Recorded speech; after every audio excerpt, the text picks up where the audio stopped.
വിറകടുപ്പിൽ പാചകം ചെയ്യുന്ന ഭക്ഷണം കഴിക്കുന്നവർ നമ്മളിൽ എത്ര പേർ ഇപ്പോഴുണ്ടാകും? നെറ്റി ചൊളിക്കേണ്ട, എണ്ണം വളരെ കുറവായിരിക്കും. പക്ഷേ പത്തനംതിട്ടയിൽ വിറകടുപ്പിൽ മാത്രം പാചകം ചെയ്യുന്ന ഒരു ലഘു ഭക്ഷണശാലയുണ്ട്. ഈ കടയിലെ ചായ, കാപ്പി, ദോശ ഇതിനൊക്കെ പ്രത്യേക രുചിയെന്നാണ് ഭക്ഷണപ്രേമികൾ പറയുന്നത്.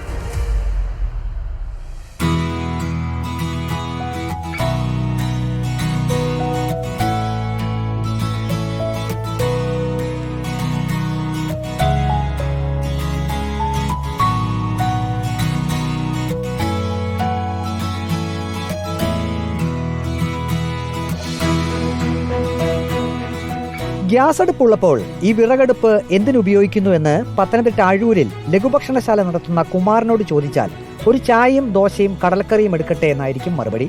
ചായയും ഭക്ഷണവും കഴിച്ചു കഴിഞ്ഞാൽ വിറകടുപ്പിനെ പറ്റി പിന്നെ ആരും ഒന്നും മിണ്ടില്ല. കുമാറിന്റെ അമ്മ കമലമ്മ പഠിപ്പിച്ച ശീലമാണിത്. കാലം മാറിയാലും വിറകടുപ്പ് ഒരിക്കലും ഉപേക്ഷിക്കരുത് എന്നൊരു ഉപദേശം അമ്മ കുമാറിന് നൽകിയിരുന്നു.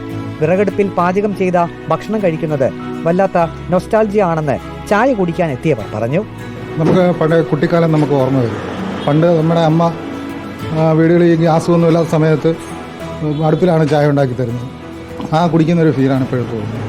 ഗ്യാസ് അടുപ്പിനേക്കാൾ കുറച്ച് നോട്ടക്കൂടുതൽ വേണം. വിറകടുപ്പിൽ തീയുടെ അളവ് കൂടിയാലും പ്രശ്നമാണ്. ഒരുപാട് അങ്ങ് തിളച്ച് ഇതായി കഴിയുമ്പോൾ പുകയുടെ വരും. തീ കൂടി വരുമ്പോഴാണ് അങ്ങനെ വരുന്നത്. കണ്ടമാനം തീയിട്ടിരിക്കുമ്പോൾ അങ്ങനെയുള്ള ഇത് ഇടയ്ക്ക് അണച്ചു കൊടുത്തു കഴിഞ്ഞാൽ കുഴപ്പമില്ല. നോക്കി ചെയ്യണം, അല്ലെങ്കിൽ ഇതെല്ലാം കൂടെ തിളച്ചു വല്ലാതായി പുകഞ്ഞു പോകും. 49 വർഷമായി വിറകടുപ്പാണ് ഈ ലഘുഭക്ഷണശാലയിൽ ഉപയോഗിക്കുന്നത്.